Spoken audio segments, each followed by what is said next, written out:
rose colored glasses on and the party on. Turn it up, it's your favorite song. Dance, dance, dance to the distortion. Yeah, we think we're free. Drink, 'cause one's on me, we're all chained to the rhythm, to the rhythm, to the rhythm. Bonjour, nous sommes aujourd'hui devant le château de Chantilly. Et je vous propose tout de suite de soulever les jupons de la petite sœur de Sissi, qui connut un destin tragique ô combien, la duchesse d'Alençon.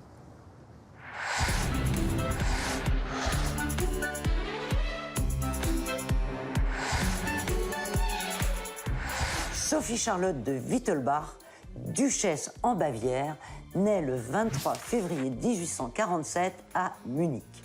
C'est l'avant-dernière d'une fratrie de 10 et 10 ans la séparent de son aînée Sissi, dont elle est évidemment la coqueluche. Elle le restera tout au long de sa vie, l'impératrice d'Autriche ne faisant pas mystère de sa préférence. Durant son enfance, Sophie Charlotte voit ses frères et sœurs quitter un par un le château familial de Possenhofen pour épouser les plus beaux partis d'Europe. Et elle sera la dernière à quitter le nid pour l'amour de Ferdinand d'Orléans, duc d'Alençon.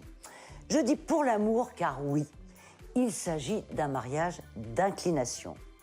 Le duc est fou de sa jolie Sauferle, ainsi qu'on la surnomme.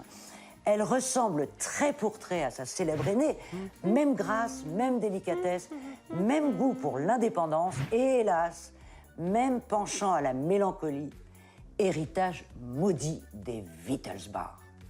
C'est un couple unique qui s'installe en Angleterre, Ferdinand d'Alençon héritant de l'exil de son père, le duc de Nemours, fils cadet du feu roi des Français, Louis-Philippe.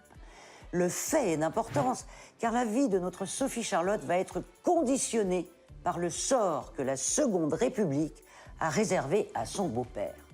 En gros, en tant qu'Orléans, on est indésirable partout et contraint à une éternelle errance.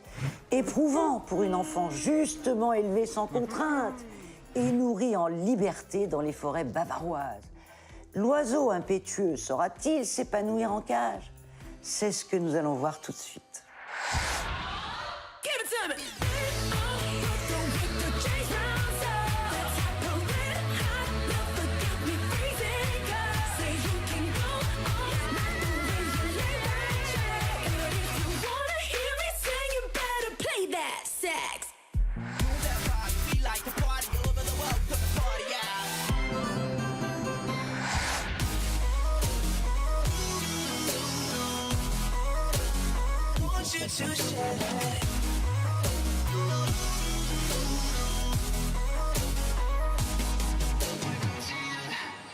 Marc, nous sommes dans la bibliothèque privée du duc d'Aumale, où venait la petite Sophie Charlotte. Il faut préciser que cette pièce n'est pas ouverte au public.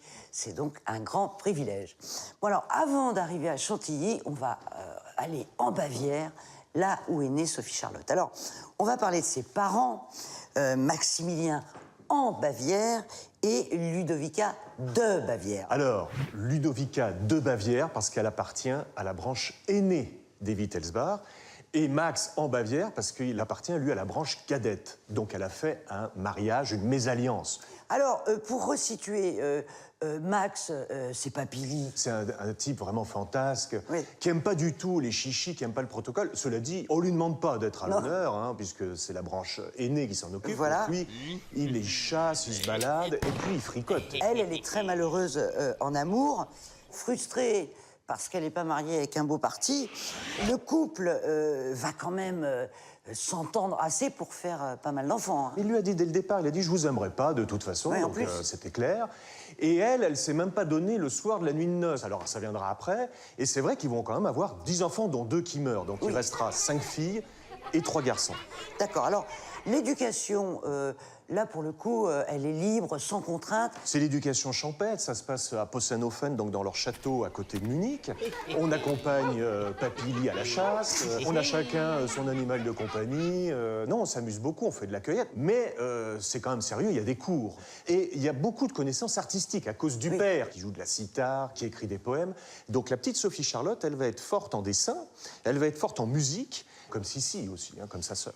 Sophie Charlotte, c'est la petite dernière, elle se retrouve seule, et là, on a pour elle une idée géniale. Alors, une idée géniale, attention, c'est-à-dire que Ludovica veut la caser. Sissi va avoir l'idée de proposer son beau-frère, le frère de l'empereur, en disant tiens, ça serait bien, comme ça ma petite Sophie Charlotte, ma sœur, sera avec moi à Schönbrunn. Mais ça ne se fera pas. Bon. Oui. Alors ensuite, on pense à un prince espagnol. Puis Sissi dit ah non, non, non, parce que Madrid, c'est trop loin, je verrai pas ma sœur, et puis elle va se morfondre là-bas. Ouais. Donc pas possible. Et puis, on se rend compte que Sophie Charlotte a une certaine connivence avec Louis II de Bavière. Voilà. Son Alors cousin. là, chouette.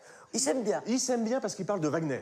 Et la petite Sophie Charlotte, elle est folle de Wagner, elle écoute, elle joue. Enfin, c'est comme si elle avait que ça sur sa playlist en Oui, permanence. d'accord. Puis elle s'emballe. C'est son prince charmant, il est beau quand même, Louis II de Bavière, à l'époque. Il est cultivé. Il aime sa cousine.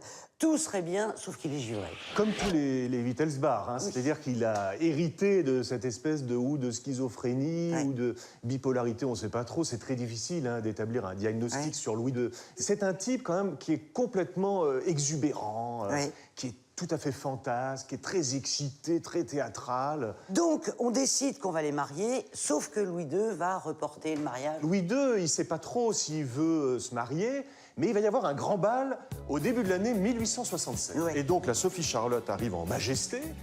Et tout à coup, Louis II se dit, tiens, cette Sophie Charlotte, elle ressemble vraiment à Sissi, qui est un modèle Ah oui, il l'adore. pour Louis II. Il adore sa cousine et il se dit, pourquoi pas Sophie Charlotte? Il faut que je me marie. Sophie Charlotte est d'accord, c'est très important. Sophie Charlotte est d'accord parce qu'elle l'aime quand même, son cousin. Oui, sauf que lui, là, il commence à reculer. On comprend pas très bien parce que... On comprend pas très bien. Attendez. Non, mais personne ne Marc, comprend parce qu'on lance le mariage. Il commande des carrosses, il y aménage les châteaux, À la il veut liste ça en de grande mariage. pompe. Et puis Sophie Charlotte se pose des questions parce qu'il l'embrasse jamais. Alors. Louis II ne la touche jamais, il n'y a Alors pas de là, caresse. on peut quand même dire que il y a de fortes chances qu'il ait eu des inclinations homosexuelles, ce Ah bah, Louis II. mais Louis II est homosexuel, mais il ne veut pas se l'avouer, il refoule cette identité Ah sexuelle. oui, il le sait, oui, c'est Et il ne peut pas, en plus, vis-à-vis de son statut de roi de Bavière très catholique, il ne peut pas. D'accord, il peut Vous pas se imaginez l'avouer, mais il peut pas se marier non plus. Donc là, on est. Il ne peut pas y a se un marier problème. non plus, donc il repousse. Voilà. C'est les parents de Sophie Charlotte, Qui en ont Ludovica et Max, qui disent écoutez, ça suffit, on arrête, parce qu'il y a une humiliation de Sophie Charlotte. Alors après cet épisode malheureux, il faut trouver un mari à Sophie Charlotte. Alors, d'où il va sortir ce mari? Ça va être Ferdinand d'Alençon, qui appartient à la famille d'Orléans. Donc c'est le petit-fils du roi Louis-Philippe, roi des Français, donc, Oui. qui a régné 18 ans quand même. Donc c'est un beau parti. C'est un très beau parti. Hein. Et ils s'aiment bien. Ils sortent tous les deux d'une histoire décevante et ils se plaisent parce que Ferdinand est un militaire, donc elle trouve qu'il a des valeurs, c'est Oui. quelqu'un de solide. Et puis Ferdinand trouve que Sophie Charlotte est une jeune fille qui est douce, qui est pieuse. Donc pourquoi pas? Et voilà, ils se trouvent, ils se retrouvent et ils se trouvent. Alors le mariage, où se passe-t-il? Alors le mariage va avoir lieu en Bavière, à Possenhofen, dans le fameux Oui. château champêtre à côté de Munich. Donc là, on fait venir toutes les familles. Alors ça fait beaucoup de monde dans ce petit château, mais enfin on s'organise comme on peut. Le rez-de-chaussée est organisé pour le banquet. On met des orchestres dans le jardin qui jouent du Wagner. Et le repas, bah, alors il pleut. C'est sympa. Oui, c'est sympa, mais... Il pleut. Il pleut, puis le repas est, paraît-il, pas très bon. C'est ce que diront certains invités. Bon. Et puis tout à coup, il y a Louis II de Bavière Eh oui. qui va mettre l'animation. Mais lui, qu'est-ce qu'il fait là? Eh ben, il vient se montrer. C'est vrai que c'est le chef de famille des Wittelsbach, donc il imagine qu'il faut qu'il soit présent, mais il reste alors pas du tout. Qu'est-ce qu'il fait? Bah, il sent qu'il gêne, j'imagine, donc il repart. Enfin voilà, donc c'est un peu folklore, mais ça ne devait se passer que comme ça avec lui. Et là, la vie de Sophie Charlotte va commencer.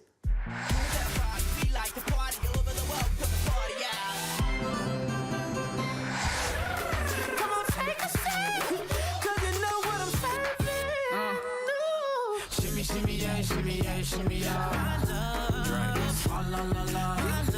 Drink. Swalla la la. Shimmy, shimmy, yeah, shimmy, yeah, shimmy, yeah. Freaky, freaky, yeah. Virginie, nous sommes dans la chapelle du château de Chantilly. Le château de Chantilly qui est une propriété du duc d'Aumale. Alors le duc d'Aumale, c'est l'oncle par alliance de Sophie Charlotte, c'est l'oncle aussi de son mari, évidemment, Ferdinand. Et ce duc, elle va le rencontrer en exil pour la première fois après son mariage. Pourquoi ce couple est sans arrêt en exil? Donc Ferdinand a 4 ans quand il est contraint de s'exiler en Angleterre, tout simplement parce qu'il est le petit-fils de Louis-Philippe, le roi des Français. Voilà. Donc c'est la fin de la monarchie de Juillet qui a été renversée par la Deuxième République et Louis-Philippe est contraint d'abdiquer. Pas très courageux, donc il signe le décret d'abdication et il se carapate immédiatement en Angleterre. Dès la nuit tombée, il saute dans une voiture, il s'en va et il laisse son fils Nemours se débrouiller. Et à ce moment-là, Nemours, on ne sait pas s'il ne va pas un jour remonter sur le trône.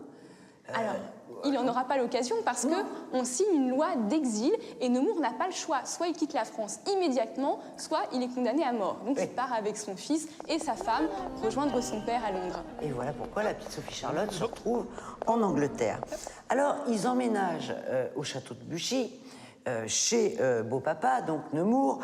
C'est pas l'idéal pour un jeune couple. Elle a tout juste 21 ans, c'est une jeune mariée et elle est obligée de manger tous les jours à la table de ses beaux-parents. C'est horrible. Le Nemours, il est pas cool, hein. Ah ouais, c'est un militaire, donc pour lui, la vie, c'est vraiment quelque chose de carré et Sophie Charlotte, c'est plutôt quelqu'un d'assez fantasque. Et oui. Déjà, Buchy, c'est une espèce de grosse maison en briques rouges. Donc il faut imaginer qu'on est déjà en pleine ville avec un petit parc autour. Déjà, ça la fait pas rêver, notre pauvre Sophie Charlotte. Et puis, dès qu'elle met le nez dehors, il y a ce fog londonien. Elle s'y sent vraiment pas bien. Et elle tombe malade. Alors, évidemment, elle tombe malade parce qu'au début, elle abuse un petit peu des fêtes. Au début, il faut la présenter un peu toute la cour d'Angleterre. Donc, on va de soirée en soirée. Elle est pétillante, jolie, charmante. Elle séduit tout le monde, mais ça l'épuise. Et en plus, elle est enceinte. En 2 mois à peine, elle tombe enceinte. Et là, c'est le drame. Elle va pas bien, plus son ventre s'arrondit, plus elle a le sentiment d'être dans une prison. Donc c'est pas l'idéal. Elle traîne sa mélancolie de pièce en pièce jusqu'au jour où enfin elle va accoucher de sa petite fille Louise. Nous sommes le 9 juillet 1869. Sa petite fille se porte à ravir, mais alors elle, c'est le baby blues.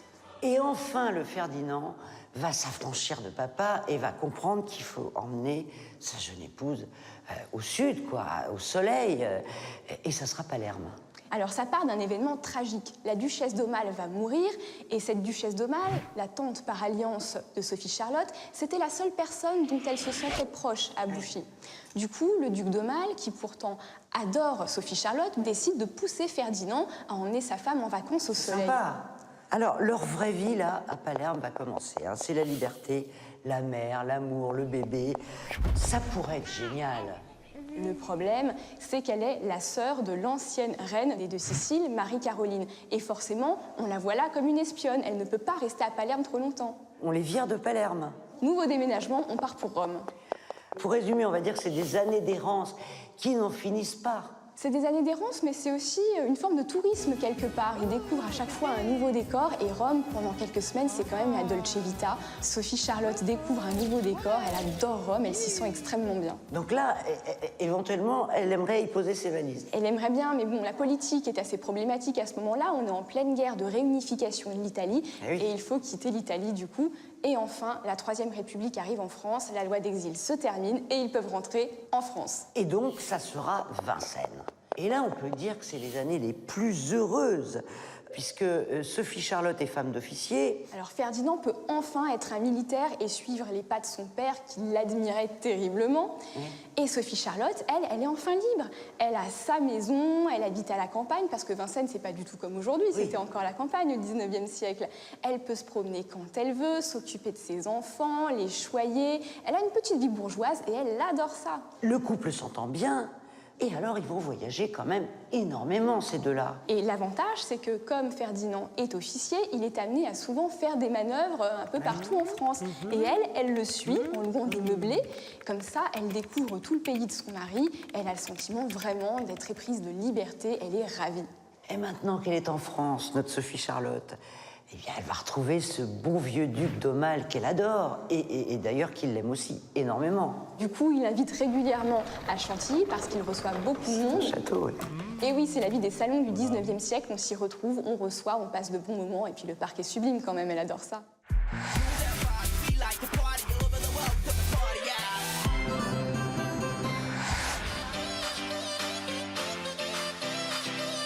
can't stop the tears from falling down.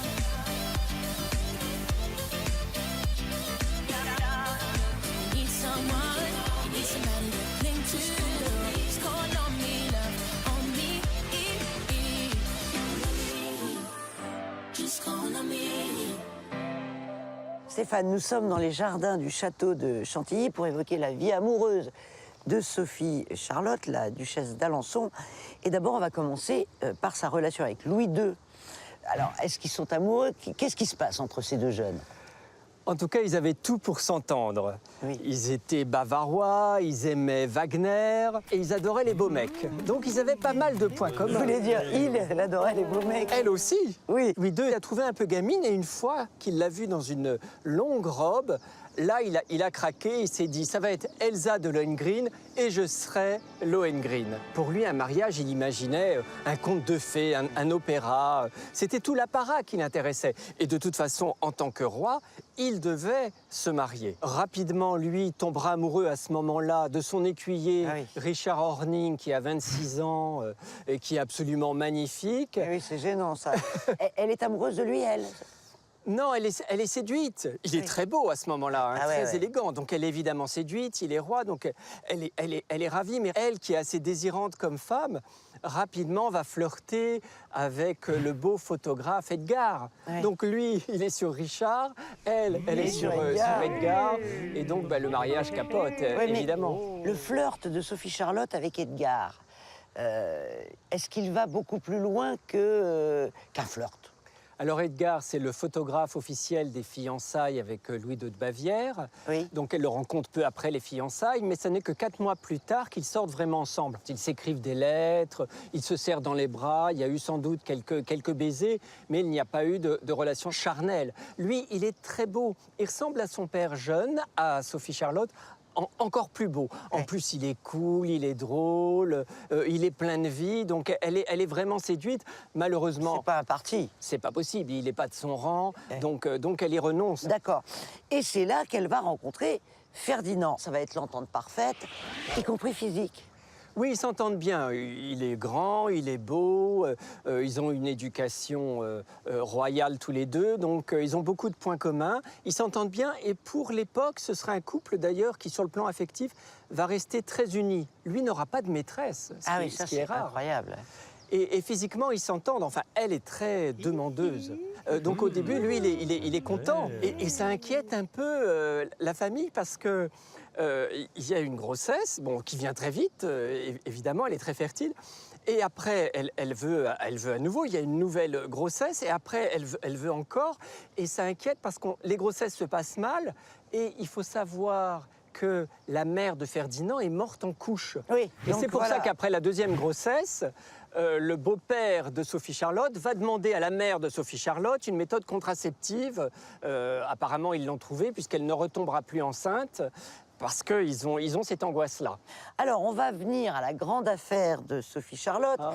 Elle a une liaison avec le docteur Glaser, au point de quitter mari et enfant en 1887. Elle était tombée malade, elle avait eu un phlegmon, après elle a fait une dépression, et après une phase d'exaltation. Et elle a des douleurs dans le bas-ventre, elle va voir son gynécologue, et donc elle tombe follement amoureuse de lui aussi, et ils partent en Suisse. On les rattrape juste avant, la femme du gynécologue menace de faire un scandale. Ah bah oui. Heureusement, la presse n'en sait rien, la famille d'Orléans réussit à étouffer l'affaire. Comment réagit Ferdinand? Il est absolument choqué, mais c'est tellement énorme qu'il ne peut pas se dire c'est une passion. Donc il se dit elle est folle. Et donc c'est la maladie mentale. Et donc là ça calme tout. Et du coup, c'est branle-bas de combat dans la famille de Sophie Charlotte. On convoque le frère de Sophie Charlotte, qui se trouve être un médecin ophtalmologiste, Charles Théodore. Donc il dit, il faut l'hospitaliser. Ça tombe bien, je connais von Karl Ebing, Ah oui. qui est le psychiatre autrichien à la mode, qui a un sanatorium. Stéphane, on est d'accord, c'est affreux d'interner quelqu'un parce qu'il est tomber amoureux. Ah, c'est affreux, oui. En plus, elle a des bains glacés. On tire au pistolet tout près de son oreille. Bref, on essaie de la réveiller parce qu'elle a des phases dépressives, finalement. Il se rend compte qu'elle a des troubles de l'humeur. Et 5 mois après, elle est rétablie, elle rentre chez Elle est elle. rétablie. Ça veut dire quoi, elle est rétablie? Bah, Est-ce qu'elle elle est est plus calmée. amoureuse ou est-ce qu'elle a plus envie de faire l'amour? Ben voilà, elle Les renonce. En plus, elle est complètement déprimée. Et ça sera fini, donc. Ah ben non, ça recommence 4 ans après. Ah oui, alors 4 ans après, elle recraque pour le Glaser, mais d'où il traînait celui-là encore? Elle était... Ah, mais il continuait de lui écrire. Hein. Ah Il oui, était non, mais- toujours à Munich. Donc, ils se sont revus. À nouveau, Elle est ils allaient repartie. repartir. On les rattrape. C'est quand Et même... on lui dit de se calmer. Et là, là, elle c'est se calme. Elle renonce à la sexualité. Et elle donne son corps à Dieu pour les 6 années qui lui restent à vivre. Mais elle aime encore Ferdinand. Il s'aime quand même, rassure. Ah oui, elle aime de tout son cœur, mais elle ne veut plus de relations sexuelles, elle se considère comme une sainte.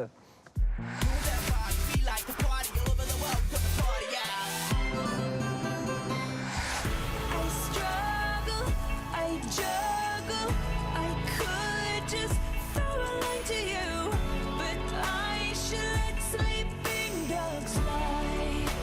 So I take a deep breath. Alors Karine, nous sommes de retour dans la bibliothèque privée du château de Chantilly pour parler de la beauté de Sophie Charlotte. Alors, disons-le tout de suite, c'est une bombe. Oui, c'est une très belle femme, elle ressemble à sa sœur, elle a la même beauté. Si. Elle ressemble à Elisabeth, à Sissi, elle a les yeux pâles, elle a le teint clair, elle a des cheveux magnifiques. Alors, elle n'a pas la même fascination pour la maigreur que Sissi, Dieu merci Elle n'est d'ailleurs. pas obsédée par sa ligne, néanmoins, elle a une morphologie toute svelte, qu'elle va garder toute sa vie, même après ses 2 grossesses. Puis c'est vrai qu'à la deuxième partie de sa vie, elle va quand même avoir des tourments plus importants. On peut supposer que ça lui a un peu coupé l'appétit. Oui. Et c'est aussi une femme qui est très pieuse, très exaltée, donc on imagine que tout ça se reflète aussi dans sa façon d'appréhender les bonnes choses. Donc tout ça cumulé, elle garde finalement une silhouette de jeune fille toute sa vie. Et alors, les 2 sœurs qui s'aiment énormément, qui Oui. sont très proches, jouent de leur ressemblance. Elles jouent beaucoup de leur ressemblance. Sophie Charlotte, qui est la dernière des sœurs de Sissi, mais entre les deux, il y a aussi Marie-Sophie, et les Oui. 3 se ressemblent beaucoup. Elles sont déjà femmes mariées. Quand un été, elles se retrouvent à Badischel, et elles vont tellement jouer de leur ressemblance qu'elles vont se coiffer de la même façon, s'habiller quasiment pareil, et puis s'amuser un petit peu avec tout le monde pour essayer de savoir qui est qui. Durant la première moitié de sa vie, on va dire que Sophie Charlotte est une femme plutôt coquette, plutôt... Oui. Elle se met en valeur, elle aime plaire. Elle aime plaire, elle est sensuelle, avec des yeux bleus pâles, avec un teint magnifique. C'est vraiment une beauté très naturelle. Elle se maquille à peine. Ça commence à être le début de la cosmétique. On porte des masques de soie la nuit qui sont imbibés de crème nourrissante. Ça marche, ça? C'est l'hydratation comme aujourd'hui. Finalement, c'est la base de la beauté. D'accord. Alors, revenons sur sa chevelure. On voit très bien dans les films de Sissi qu'elle passe des heures à se coiffer avec des cheveux qui n'en finissent pas. Il semblerait que Sophie Charlotte aussi. Oui, elle avait vraiment des cheveux très longs. Et c'est vrai que ça prend du temps parce que qu'est-ce Oui. qu'il faut faire quand on a ces cheveux-là tous les jours? Il faut les dépoussiérer. C'est-à-dire qu'il faut les On brosser. les lave pas. Si, on les lave, mais on les lave pas tous les jours ou tous les 2 jours comme nous aujourd'hui. On Ah les oui. lave plutôt toutes les 2 ou 3 semaines. D'abord parce que ça prend énormément de temps, une chevelure aussi démêler, longue. oui. Donc on les démêle, on les brosse tous les jours. Les caméristes sont là pour leur brosser les cheveux. Et toutes les 2 semaines à peu près, on les lave à l'eau, au savon. On les fait tremper avant un peu les pointes dans de l'huile d'olive ou dans de l'huile pour les nourrir. On utilise des poudres, des farines, l'ancêtre du shampoing sec pour pas avoir la racine un peu grasse. Pour les faire briller, on mélange de l'œuf et du cognac, de l'alcool, vous voyez, pour donner de la brillance. Ah bon? Donc oui, c'est des recettes cognac de grand-mère, du cognac ou d'autres alcools mélangés à de l'œuf. Et une fois qu'on fait tout ça, ça prend du temps. Donc ça, Ah oui, il n'y a ça pas de sèche. séchoir. Non, il n'y a pas de séchoir électrique. Ah oui, c'est l'enfer. Alors, elle les natte. Alors, moi, je trouve ça un peu tartignole, mais racontez. C'est aussi une mode bavaroise. Ah oui. Donc, vous avez vu, elle a ces petits accroche-cœurs un peu, enfin ces petites frisouilles sur le devant. atroce, ça. Pas terrible, hein, la frange là à mi-front. Et puis ces belles nattes, en tout cas, parce qu'elle a de beaux cheveux. Oui, Il y en a ça, beaucoup c'est vrai. enroulés comme ça sur le dessus de la tête. On a vu quelques photos d'elle avec les cheveux longs, tellement longs qu'ils peuvent se croiser, mais il y en a très peu, c'est quand elle était jeune. D'abord, son mari l'a préférée avec les cheveux attachés comme ça. Oui. On peut supposer aussi que le duc de Nemours est fortement conseillé que Sophie Charlotte s'attache les cheveux parce qu'une femme avec le cheveu libre à l'époque, elle était quand même assez mal vue. D'accord. Donc, au fond, elle était plus libre, Sissi, parce qu'on l'a vu, Sissi, Bah avec oui. ses cheveux tout Ouais, en ouais. cheveux. Sophie Charlotte, elle n'est pas libre, hein. Le duc de Nemours, qui est le beau-père de Sophie Charlotte, était un homme très conservateur. Quand elle veut aller faire des balades à cheval, il n'autorise pas qu'elle aille se balader à cheval toute seule. Il faut qu'elle soit accompagnée d'une gouvernante. Il y a quand même comme un peu une chape de plomb comme ça, Oui, ça, qui c'est pèse vrai. sur elle.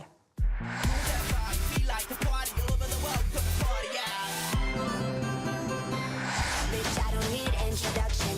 Follow my simple instruction. Wind to the left, switch to the right. Drop it down low and take it back high. Bitch, I don't need introduction. Follow my simple instruction. Alors Marc, nous sommes dans la chapelle du château de Chantilly pour parler de sujets qui ne sont pas très catholiques, hein, il faut bien le dire, c'est-à-dire les infidélités, notamment de notre duchesse d'Alençon. Alors, elle n'a pas été fidèle. Hein. Elle n'a pas été fidèle, elle va tomber amoureuse de son gynécologue, le docteur Glaser. Oui. Et là, évidemment, ça va faire un scandale inouï, mais ça reste évidemment en famille. C'est-à-dire qu'il est absolument impossible que la famille de France, la famille d'Orléans soit touchée, etc. C'est vraiment une période sombre de sa vie. Il y a Ferdinand, quelques années plus tôt, qui a perdu son commandement militaire, donc son mari. Hein. Il y a des lois prises par la République française contre les familles régnantes, ou en tout cas les familles qui ont régné, les grands Affreux, aristocrates oui, ils français. vont pas bien, là. Ils ne peuvent plus avoir des postes dans l'armée. Hein. La République se méfie. On pense qu'il va se suicider, le duc d'Alençon, à cette va pas époque. bien, ouais. Donc, elle vit tout ça dans le foyer conjugal. Alors, elle lui avoue, il lui pardonne, et après, les deuils, malheureusement, vont s'accumuler. C'est vrai que c'est pas la joie dans la famille. En 1886, Louis II de Bavière va mourir. Louis II, donc l'ancien fiancé hein, de la duchesse d'Alençon. Il a été déposé par son gouvernement pour folie. Il est donc mis en résidence surveillée dans l'un de ses châteaux. Et il va partir un soir avec son médecin pour faire une promenade nocturne. Et on va retrouver le médecin et Louis morts noyés dans le lac qui est juste en bas du château. Alors, juste une chose, est-ce qu'il a tué son médecin? C'était son Ça, psychiatre. c'est On ne sait pas. L'énigme existe toujours, c'est-à-dire est-ce qu'il a voulu, Louis II, rejoindre Sissi qui habite en face du lac et qu'il a voulu tuer son médecin et puis pour partir en paix et qu'ils se sont entretués tous les deux? On ne sait pas. Où est-ce qu'ils ont été tués? Parce qu'il y a aussi la thèse comme quoi on a voulu supprimer Louis II de Mais Bavière. ils ont été tués comment? Ah ben on les retrouve noyés, c'est tout. Et ça touche Oui. par capillarité, en quelque sorte, la duchesse d'Alençon, parce qu'on reparle d'elle, de Eh oui. l'ancienne fiancée, etc. Puis alors, il y a la mort de Rodolphe. Ah non, avant Rodolphe, il y a le comte de Trany. Alors le comte de Trany, c'est le beau-frère de la duchesse. Vous savez que les sœurs de la duchesse ont épousé les Bourbons des deux Siciles, là, le royaume des deux Siciles, et le comte de Trany en fait partie, et lui, il va se suicider aussi dans un lac. Ça fait quand même 2 noyés dans la famille la même année, c'est quand même difficile. Et alors, Rodolphe, Oui. c'est l'horreur, c'est le fils de Sissi. Alors là, et c'est de l'empereur. C'est l'héritier de l'Empire d'Autriche-Hongrie. Et là, la famille d'Orléans va donc chez l'empereur et chez Sissi, ils sont invités pour des fiançailles. Et l'ambiance est très lourde. Donc, alors, ils comprennent qu'en fait, le père et le fils, c'est-à-dire l'empereur et Rodolphe, ne s'entendent plus du tout. Rodolphe a des idées libérales, il trompe sa femme, il n'aime pas sa femme. Il n'aime pas sa femme. Il est amoureux d'une jeune fille, Une jeune Marie baronne Wetzera, qui a moins de 20 ans, Wetzera, la baronne Wetzera. Et 17 ans. elle est très très jeune, donc ça fait un scandale. Le père et le fils ont des colères sur le sujet, bien sûr. Et à un moment donné, le Rodolphe et la baronne vont être retrouvés, donc sa maîtresse, vont être retrouvés dans le pavillon de chasse de Mayerling, morts. Alors que s'est-il passé? On suppose que... Qu'il a tué. qu'il a d'abord tué sa maîtresse et qu'il s'est tiré une balle dans la tête. Donc c'est un scandale inouï. Alors là aussi, on l'étouffe à la Hofbourg, il faut imaginer. On enterre la fille en loose day. Oui, et puis on ne veut pas dire qu'il s'est suicidé, parce que, évidemment, un prince impérial ne peut pas se suicider. Sophie Charlotte va aller tous les jours consoler, évidemment, Sissi, qui culpabilise, parce qu'elle pense que c'est à cause d'elle, à cause de la folie des Wittersbach. Et c'est toujours des morts dramatiques. Évidemment, on peut comprendre que sa psychologie, ou en tout cas... Vacille. Oui, a dû être ébranlée, quand même. Alors, pendant toute cette période, quand même, il y a un membre de la famille qui va rester solidaire. Évidemment, en plus de son mari, Ferdinand d'Alençon, c'est le duc d'Aumale. C'est un grand chevalier, grand seigneur. Il est le fils du roi Louis-Philippe, du fameux roi qui a régné. Il a hérité des Condé, donc il est richissime. C'est pour ça qu'il a ce château de Chantilly avec tous ses biens. Voilà. Il va se prendre d'affection pour la petite Sophie Charlotte. Oui. Il va la considérer comme sa fille. Et il l'a fait venir ici. Pour Sophie Charlotte, c'est un peu un second père, Oui. un père plus sympa peut-être que le duc de Nemours, qui est son beau-père. Ah bah oui. Donc ils partagent pas mal de choses tous les deux. Ils sont très proches. Ils sont très proches, il y a une certaine solidarité entre eux.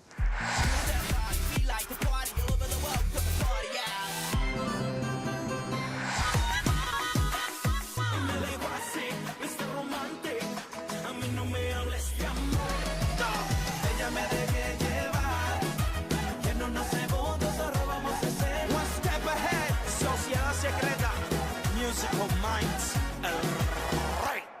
Nous sommes dans les jardins du château de Chantilly pour évoquer la psychologie de Sophie Charlotte. Et je commence avec vous, Stéphane, parce qu'on a vu avec Marc que c'est une jeune femme qui n'est pas franchement heureuse. Pourtant, tout a bien commencé. Elle a une enfance formidable. Oui, mais elle a eu le fameux mal des Wistelbart, Oui. de sa famille. Ses deux parents lui ont transmis finalement ce gène, qui est peut-être le gène de la psychose maniaco-dépressive, qu'on appelle aujourd'hui la bipolarité. Et ça s'est exprimé surtout à l'âge adulte. Oui. Alors, est-ce qu'on pourrait dire qu'il y a un lien entre cette hypersensibilité qu'elle avait et ses talents artistiques? Quand on est comme ça, un peu dépressif, on est davantage artiste. Oui, il y a eu beaucoup d'études qui ont montré des liens très nets entre la bipolarité et la capacité artistique. Alors, Virginie, vous confirmez? Elle a reçu, comme toutes les jeunes filles de son époque, une très bonne éducation. Elle a appris la musique, la chanson, sauf qu'elle, elle excelle dans ces domaines-là. Eh oui. Et elle a un artiste de prédilection, c'est évidemment Wagner, la grande star de l'opéra de l'époque. Pour lui, l'opéra, c'est pas un divertissement, c'est un art quasiment divin qui transcende, qui élève l'esprit. Et ça remplit la quête d'absolu de Sophie Charlotte qui a besoin de sens. Les jeunes filles de l'époque, évidemment, apprennent à jouer du piano. Vous vous dites qu'elle excelle. Parce qu'elle ressent toute la sensibilité qu'il y a dans l'œuvre de Wagner et ça lui permet, elle, de s'exprimer à travers l'art. Son âme s'envole avec les notes de Wagner. Elle a une très grave dépression à 39 ans. Alors là, c'est au-delà de tout, elle perd ses cheveux. Alors comme elle avait que ça, des cheveux... Oui, elle a eu je veux dire, plusieurs épisodes dépressifs Oui. Pendant ses grossesses, quand son Oui, mari est loin, parfois sans raison. Mais là, c'est vrai qu'elle était tombée gravement malade, on en parlera, elle a eu un phlegmon. Oui. Et après, elle déprime sérieusement. Tout de suite après, elle a un moment d'exaltation très important et c'est là qu'elle va coucher avec son gynécologue. Elle va, en plus de cette exaltation artistique, développer une personnalité mystique absolue. Le choc arrive alors qu'elle est en voyage à Rome. Elle découvre le carême avec toute la ferveur religieuse qu'il peut y avoir dans les pays du Sud. Et elle va rencontrer, en rentrant à Paris en 1876, un frère dominicain qui va lui faire découvrir le tiers-ordre des dominicains. Elle rentre dans le tiers-ordre. Alors là, expliquez-nous ce que c'est que le tiers-ordre. Alors le tiers-ordre, c'est une sorte d'ordre religieux, un petit peu comme les ordres pour les bonnes sœurs et les moines, sauf que là, on peut continuer à vivre dans le monde en tant que laïque. Donc c'est passionnant pour elle. Elle va avoir une règle qui va rythmer sa vie au quotidien, tout en restant mariée et en pouvant élever ses enfants. Aller régulièrement à l'église, recevoir l'hostie, toutes ces petites choses qui rythment le quotidien d'une femme dévote. Et il y a aussi les œuvres caritatives, exactement comme Bernadette Chirac ou Lady Di Bonfait. Mais elle s'y adonne à corps perdu, elle va voir les pauvres en permanence. J'ai quand même ressenti à un moment que ça devenait trop et que ça devenait pathologique. Je pense que ça s'inscrit effectivement dans sa bipolarité. C'est-à-dire qu'il y a des phases dépressives très importantes, on le verra, elle a des moments dépressifs très importants, et comme dans toutes les grandes bipolarités, elle a des phases d'exaltation. Et donc ça va être soit des phases d'exaltation sexuelle, ou alors, justement, des phases mystiques. Puis tout ça, ça donne du sens à sa vie, parce que c'est une passionnée. Et l'amour, comme la religion, ça la transcende. Elle guérit sa dépression grâce à Dieu, grâce à l'engagement dans la foi. C'est ça. Et d'ailleurs, les dernières années de sa vie où elle est le plus mystique, où d'ailleurs elle n'a même plus de relations sexuelles avec son mari, c'est la période où elle n'est jamais malade, où elle va elle n'est mieux. jamais déprimée, où elle va mieux alors que tout le monde meurt autour d'elle. Et alors, autour d'elle, comment ça se passe? Les gens la prennent pour une cinglée, il faut bien dire ce qui est. Alors c'est sûr que dans les salons, elle est reçue, elle fait impression. C'est plus la jeune fille qu'on a connue autrefois. On trouve qu'elle en fait trop, mais que dire? On va quand même pas reprocher à une femme d'être pieuse. Et surtout, elle a entraîné son mari dans son délire, puisque lui aussi est rentré dans le tiers-ordre des franciscains. Et vous diriez qu'il la suit par Alors par quoi? Par fidélité? Parce que c'est un canard? Parce que c'est un bon obsessionnel et du coup, avec le temps, il est angoissé par la mort et ça le rassure un peu de s'engager plus dans la religion. Et puis, ça le rassure aussi un peu de voir qu'elle arrête de courir le guilledou. Donc, et finalement, il préfère qu'elle prie Dieu plutôt qu'elle s'agenouille pour d'autres raisons. Oui, d'accord. Puis c'est merci une beaucoup façon de pour rester l'image. proche de sa femme finalement, puisque maintenant ils ont la même passion. Et la famille d'Orléans, alors comment ils appréhendent cette femme? Ça nuit à leur réputation. Ah, c'est sûr qu'elle est fantasque à leurs yeux, hein, mais bon, c'est compliqué de la cadrer. Et puis maintenant, ils ne vivent plus sous la tutelle des Nemours, ils ont leur propre maison. Alors bon, que faire? Ils n'ont aucun moyen de pression face à cette femme qui va jusqu'au bout de ses passions.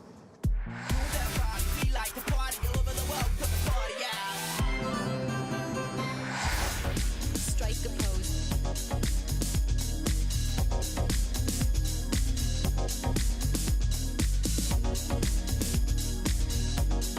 Strike a pose. Pose. Karine, nous sommes de retour dans la chapelle du château de Chantilly et nous allons parler mode. Alors, dans les premières années de sa vie, Sophie Charlotte aime ça. Elle aime ça, mais elle aime ça tendance bohème.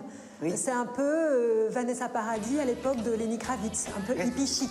Quand elle va arriver en France, il y aura quelques contemporains qui vont un peu grincer des dents. Et dans un texte de l'époque, on trouve la phrase suivante qui dit qu'en gros, toutes les sœurs de Possenhofen ressemblent à des femmes du demi-monde. C'est gonflé, hein. C'est gonflé, puis ça force beaucoup le trait quand même, parce que c'est pas du tout le genre, ni de la famille, et encore moins le sien. On lui reproche des tenues tapageuses. Voilà, c'est dans cette même lignée.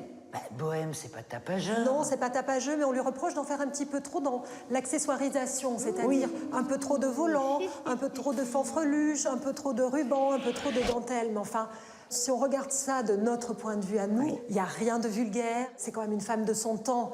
Et puis, elle est jeune. Enfin, on peut, à cet âge-là, même à l'époque, peut-être faire preuve d'un peu de fantaisie. Ces tenues sont, vous diriez, révélatrices d'un état d'esprit. Oui, très rapidement, parce que ces petites tenues de fanfreluche dont je vous parle, c'est quand elle est très jeune. Et puis très vite, c'est quand même une femme qui est tourmentée. Elle est féminine, elle est coquette, mais elle a ce mysticisme, ce penchant quand même pour la religion. Très vite, elle va s'habiller qu'avec des couleurs sombres, qu'en noir, de façon très austère, avec des cols officiers, des manches qui descendent jusque-là dans les codes de l'époque, qui s'ouvrent un peu en pagode, mais on ne voit pas une attache. Oui, alors que ici, on voit ses épaules, on voit sa gorge. Oui. Alors, elle suit une tendance. Alors, quelle tendance? Vous savez, au 19e siècle, en mode, ça va très très vite. Plus que maintenant. Ah ben, beaucoup plus que maintenant, et surtout pour la silhouette féminine. La silhouette féminine, elle évolue très très vite. Elle passe du début du siècle à la robe empire, taille sous la poitrine. Ensuite, 1830, c'est la forme sablier, c'est-à-dire comme ça et puis qui part comme ça. Et à partir de 1848 à peu près, c'est ce qu'on appelle la silhouette en colonne, où là, la silhouette va s'aplatir sur le devant. Il n'y a plus la crinoline qui gonfle comme ça, c'est le devant plat et des baleines en demi-arceau qui partent sur le derrière. Et vraiment, fin de siècle, on va juste mettre un petit coussin derrière pour rebondir un peu la chute des reins.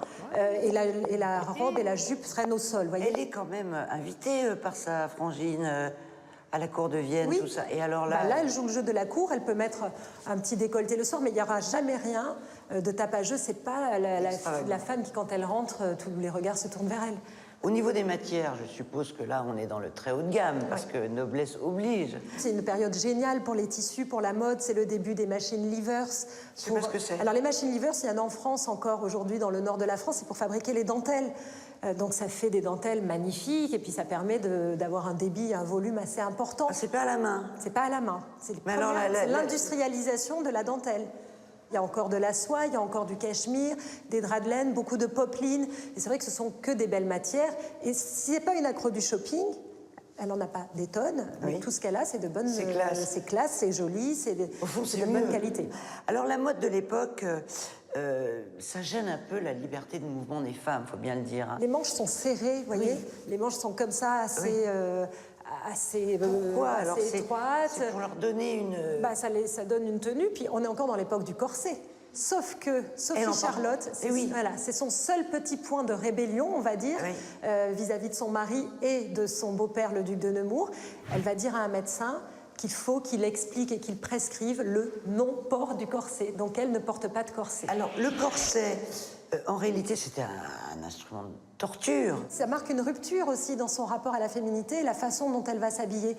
Mais néanmoins, c'est une femme qui adore le grand air de par son enfance. Elle aime aller se balader, elle aime monter à cheval. Et on suppose que pour elle, le corset, c'était pas forcément l'idéal pour sa vie de tous les jours.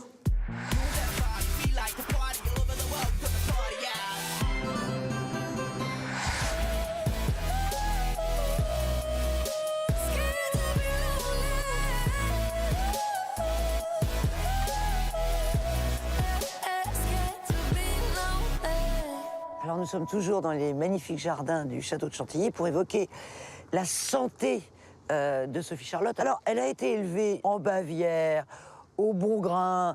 Elle doit avoir une santé de fer, celle-là. Ah, quand elle est jeune, elle n'est jamais malade. Ouais. Dès qu'elle commence à se marier, à quitter sa Bavière natale, là, elle attrape tout.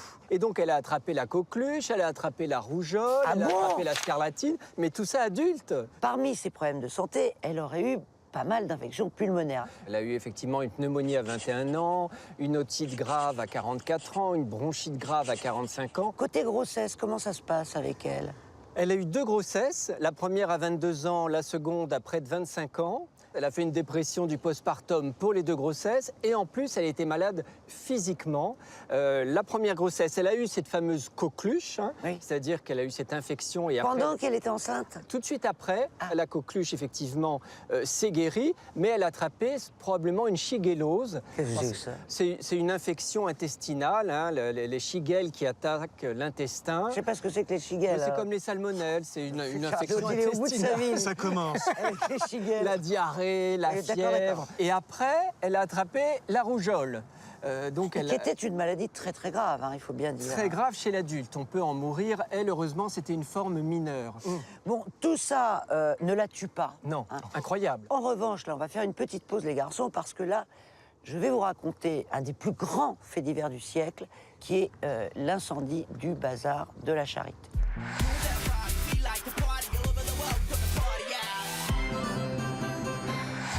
Le bazar de la Charité, j'explique. Créé en 1885 par un financier, Henri Blount, et présidé par le baron de Mâcon, ex-ministre de la Marine monarchiste, c'était un consortium de diverses œuvres charitables. L'idée étant de réunir chaque printemps leurs stands de vente en un même lieu afin d'y concentrer un maximum de vendeurs et de clients. C'était en gros les puces de la bienfaisance. Et pendant 4 jours, de prestigieux bénévoles proposaient des colifichets aux tout venants. Alors, ça partait certes d'une bonne intention, mais certains venaient aussi s'y montrer ou dénicher un beau parti. Léon Blois, écrivain catholique, rentre dedans, prétendait que, je le cite, sous prétexte de vendre des falbalas au profit des PQ, il s'agissait d'un simple pince-cul aristocratique. Bref. Nous voilà en mai 1897 et pour cette édition, on s'est installé dans un hangar en bois sur un terrain vague de la rue Jean Goujon à Paris. Alors, le thème déco, Paris au Moyen-Âge.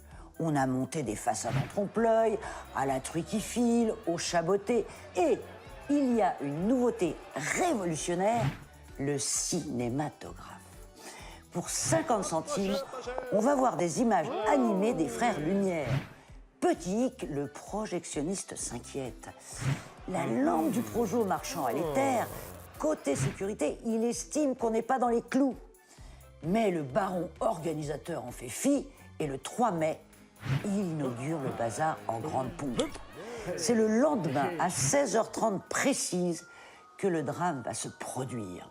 La fameuse lampe est à sec, il faut remettre de l'éther.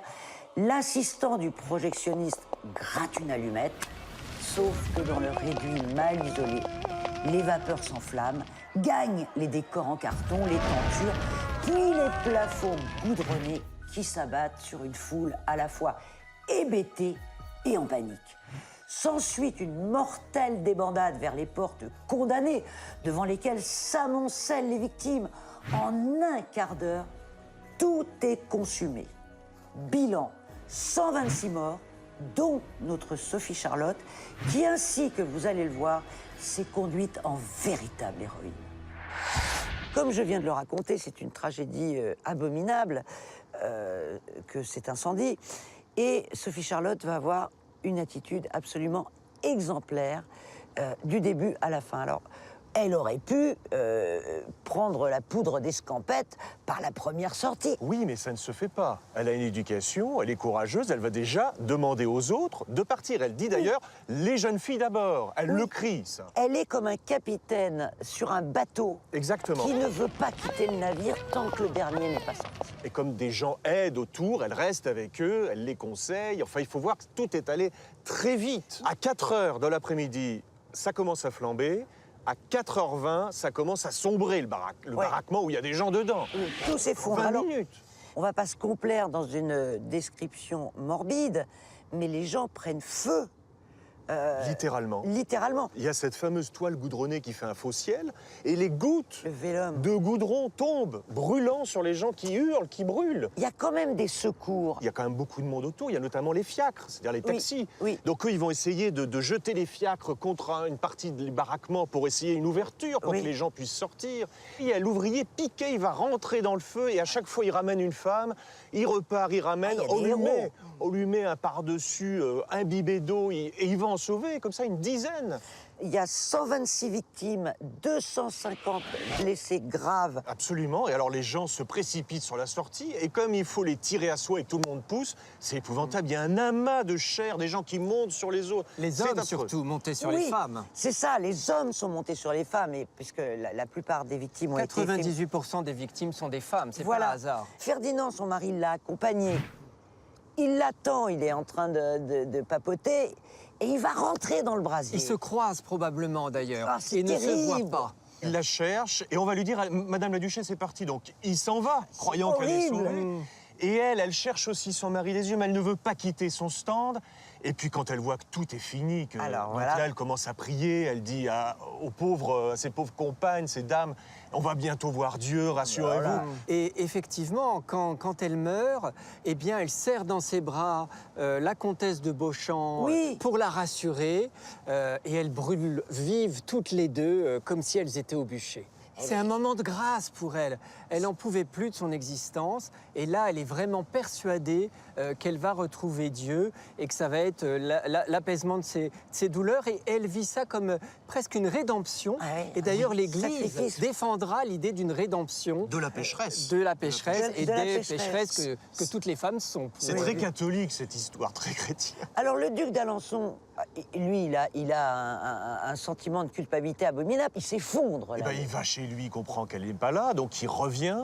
Et puis là, on lui dit qu'il comprend que tout est terminé. Et il va pas s'en remettre de cette Il histoire. va pas le croire. Il ne croit pas qu'elle est... Non, parce il est dans le déni, comme souvent les gens endeuillés. Mais comme on n'est pas sûr non plus que ce soit le corps, et donc il va être à la fenêtre, il va l'attendre.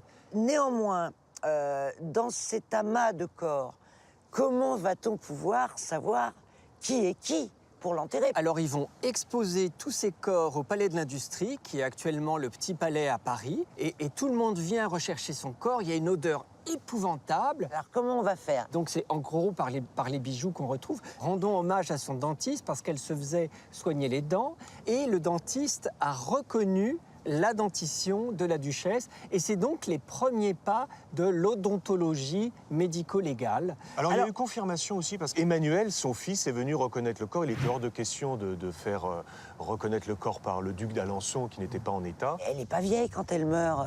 Elle a 50 ans. Elle a 50 ans, elle est très très mince, elle a beaucoup d'allure.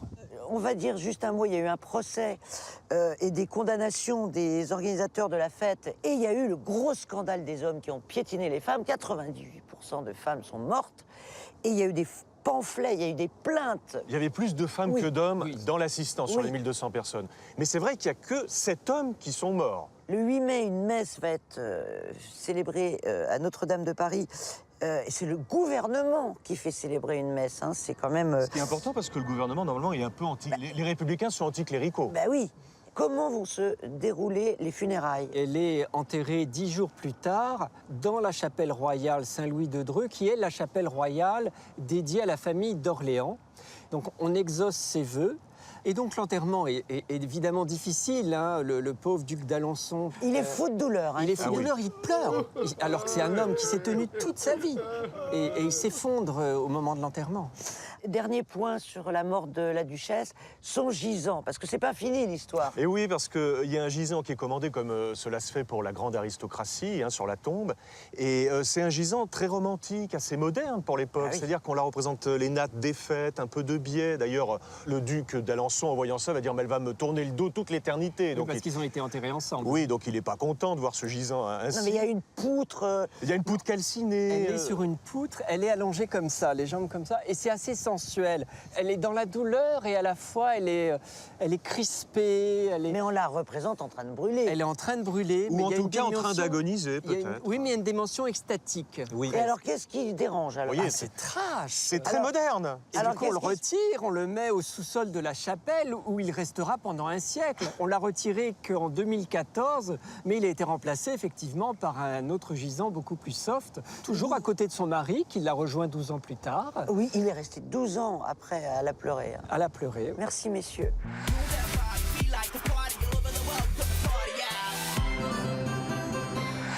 Serge, vous êtes l'aubergiste des Jupons de l'Histoire et aujourd'hui, nous allons voir avec vous ce que mangeait la duchesse d'Alençon. Alors, on sait que Sissi, sa frangine, était anorexique et elle... Elle était neurasthénique. Ah, encore autre chose. Donc elle avait des périodes où elle ne mangeait pas du tout. Si, apparemment, elle devait manger que de la crème chantilly. Oui. Ce qu'on appelle chantilly ou crème fraîche battue. Dans son enfance, j'imagine qu'elle mangeait un peu. On est dans une région où on fait bombance. On avait aussi toutes ces pâtisseries Oui. qu'on appelle viennoiseries. C'était Oui. la Bavière. Il y avait le célèbre gâteau le Bavarois. Oui. Et on mangeait aussi beaucoup de produits à base de veau. Et on verra que sur la table, plus tard, elle reprendra ces produits. Comme elle va pas mal se balader, j'imagine que les menus sont très variés. Il y a la Sicile avec les gnocchis. Oui. Il ne faut pas oublier que le gnocchi nous vient d'Italie Oui. et que le gnocchi italien est fait avec de la pomme de terre. Voilà. Alors que le gnocchi à la parisienne, il n'y a pas du tout de pommes de terre dans Mais le il y a gnocchi quoi à la parisienne. C'est simplement une pâte à choux montée avec du beurre et de la crème. Mais le vrai gnocchi, c'est de la pomme de terre. C'est de la pomme de terre. Et on voit qu'il est tourné à la fourchette. Là, ça a Ouais. été fait industriellement, mais il y a toujours les marques des dents des fourchettes sur les gnocchis. Ah ouais, ouais, Ils ouais. sont pris à la va-vite dans la baignoire et après on les met à sécher sur un torchon. Et quand on faisait les gnocchis, ça durait toute une journée. Il y avait des piles de torchons blancs avec les gnocchis qui séchaient. Je vois des aubergines. Ça vient d'où, ça? C'est Rome, l'Italie, les antipastes. Ah ouais. Alors on aurait pu mettre des tomates séchées, on aurait pu mettre tout ça, mais l'aubergine était le fruit d'excellence parce qu'on pouvait la manger farcie, on pouvait la manger en salade, là elle est avec une petite huile d'olive, j'adore. avec le capre, le gros caprese. Ah, je l'adore, Voilà, celui-là. qui se mange, qui est gourmand, qui est juteux. Et après, elle va en Angleterre. Alors là, l'Angleterre, la cata. Alors, c'est les bouillies, c'est les roast beef. Et je suppose qu'elle devait manger le gigot à la menthe avec des abricots. Oui, mais dis donc, c'est pas mauvais, les petits pois à la menthe. Parce que finalement, non, vous n'êtes pas... Ah non, faut rester quand même très franchouillard. Un bon gigot piqué d'ail, c'est quand même très bon. Mais à un moment, elle revient en France avec son mari. Mais c'est une pisse froide, elle mange pas. Alors, si, elle a ramené un peu le veau, parce qu'il faut pas oublier que dans sa culture d'enfance, on mangeait le veau sous toutes ses formes. Ouais.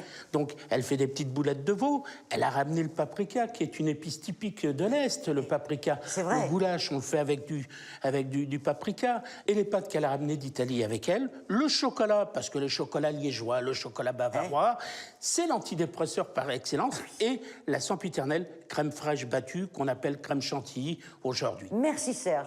Et nous, on se retrouve très bientôt pour un nouveau numéro des Jupons de l'Histoire. Ciao, bye bye.